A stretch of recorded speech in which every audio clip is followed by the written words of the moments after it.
സൂര്യന്റെ ചൂടേറ്റ് നമ്മുടെ ഭൗമോപരിതലത്തിലെ ജലം നീരാവിയായി അന്തരീക്ഷത്തിലേക്ക്. അവിടുന്ന് ഉയർന്ന മേഘങ്ങളാവുന്നു. ഈ മേഘങ്ങൾ പിന്നെയും ഘനീഭവിച്ച് വെള്ളത്തുള്ളികളായിട്ട് ഭൂമിയിലേക്ക് പതിക്കുന്നതാണ് മഴ.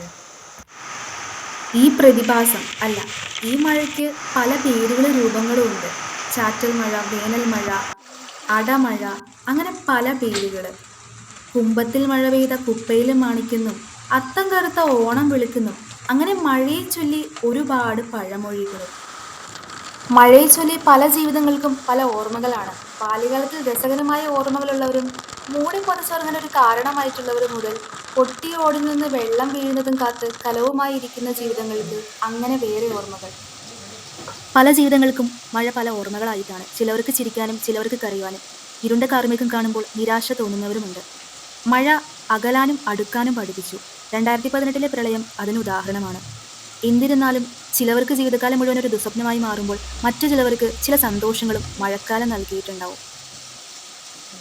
ചില സമയത്ത് തോന്നാറുണ്ട്, മനുഷ്യരുടെ പ്രകൃതിയോടുള്ള പ്രവൃത്തിയുടെ ഫലമായി വരുന്ന അതിൻ്റെ കണ്ണുനീരാണോ മഴയെന്ന്. അങ്ങനെയെങ്കിൽ അതിൻ്റെ ആക്കം കുറച്ചില്ലെങ്കിൽ ആ കണ്ണുനീർ തുള്ളികളുടെ ശക്തിയിൽ നമ്മൾ ഒലിച്ചു പോയേക്കാം.